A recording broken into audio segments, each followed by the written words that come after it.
આકાશવાણી ભુજ પ્રસ્તુત છે અખબારોની હેડલાઇન્સનો કાર્યક્રમ હેવર હેવર.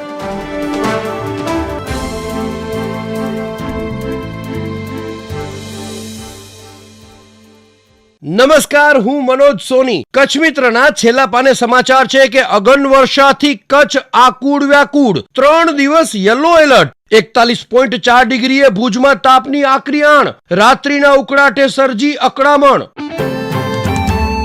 કચ્છ મિત્રના અંદરના પાને સમાચાર છે કે અતુલ્ય વારસો દ્વારા 131 કલા સાધકનું સન્માન. કચ્છના ગૌતમ જોશી, નવીન સોની અને મુરાલાલા મારવાડાનું બહુમાન. અન્ય એક સમાચારમાં એફએમના સંગીત રસિયાઓને હજુ પખવાડિયું રાહ જોવી પડશે. ભુજ એફએમની પ્રસારણ સેવામાં વિક્ષેપ. મેન્ટેનન્સના કામે સર્જ્યો કામચલાઉ અવરોધ. હું ચિત્રા ચૌધરી. દિવ્ય ભાસ્કરના પહેલા પાને હેડલાઇન છે, રાજ્યમાં સામાન્ય ચોમાસાની આગાહી. ગત વર્ષે 820 મિલીમીટર એટલે કે 94% વરસાદ હતો. આ ચોમાસે 886 મિલીમીટર એટલે કે 102%ની શક્યતા. ચોમાસું મોડું બેસવાની વકી. પહેલા 2 મહિનામાં નહિવત, છેલ્લે ધોધમાર. દિવ્ય ભાસ્કરના ભુજ ફ્રન્ટ પેજ પર સમાચાર છે, માધાપરમાં 1.5 લાખની વસ્તી છતાં એક દી પણ પાણીની તંગી નહીં. 1970 અને ત્યારબાદ 1983માં પાણીની લાઈન નખાઈ છે. આજ સુધી ક્ષતિ નથી સર્જાઈ. 80% પાણી પુરવઠો પંચાયતના બોરમાંથી અને 20% નર્મદા આધારિત સપ્લાય.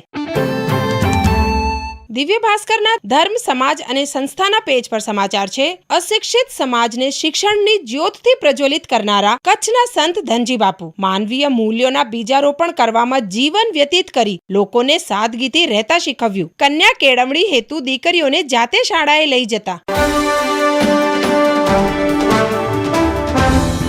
હું રચના ઉપાધ્યાય. ગુજરાત સમાચારના અંદરના પાને સમાચાર છે, સરકારની જાહેરાતના 15 દિવસો બાદ પણ રાયડાની ખરીદી ચાલુ જ થઈ નથી. વરિયાળી, રાયડા અને કપાસના ભાવ પણ ઓછા ચૂકવાય છે. જ્યાં ખરીદી કેન્દ્ર શરૂ થયા તેવા કેન્દ્રોમાં 6000 કિલો રાયડાની ખરીદીની મર્યાદા કેમ? ખેડૂતોને વેઠવું પડતું નુકસાન.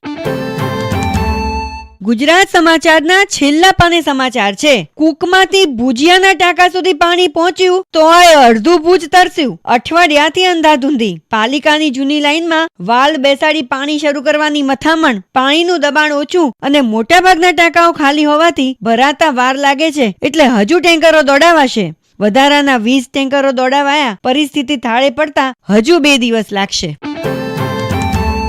ગુજરાત સમાચારના છેલ્લા પાને અન્ય એક સમાચારમાં 11 થી 26 માર્ચ દરમિયાન લેવાયેલી ધોરણ 10-12ની બોર્ડની પરીક્ષાના સીસીટીવી ફૂટેજ ચેકિંગમાં 400 થી વધુ વિદ્યાર્થી સામે કોપી કેસ. અગાઉ પરીક્ષા સમયે સ્થળ પર 41 ગેરરીતિ કેસ નોંધાયા હતા. બોર્ડ દ્વારા સુનાવણી બાદ અંતિમ નિર્ણય.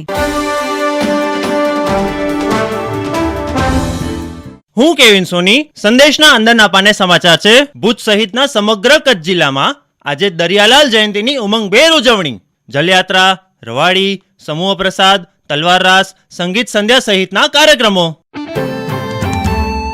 અન્ય એક સમાચાર છે, નખત્રાણાના ડીવાયએસપીએ હોથીવાંડ ખાતેના સ્ટ્રોંગ રૂમની મુલાકાત લીધી. કાયદો અને વ્યવસ્થાની સ્થિતિ અંગેની પણ સમીક્ષા કરી. નલિયાના 9 ક્રિટિકલ બૂથની પણ મુલાકાત લઈને માહિતી મેળવવામાં આવી. સંદેશના છેલ્લા પાને સમાચાર છે, 40 રૂપિયા કિલો મળતા લીંબુનો ભાવ ₹200 સુધી પહોંચી ગયો.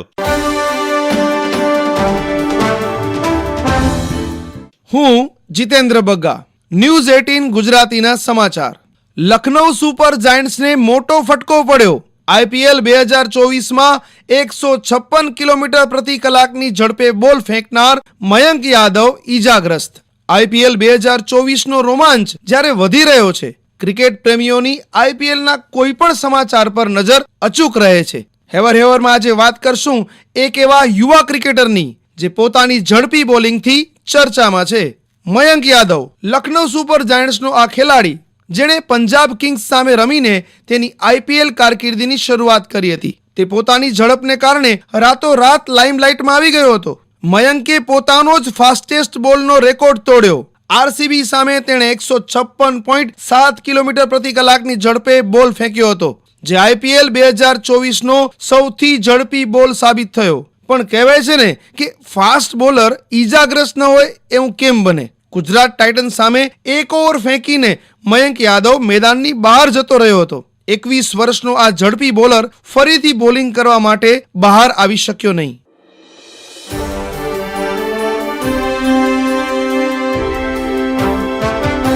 અખબારોની હેડલાઇન્સનો કાર્યક્રમ હેવર હેવર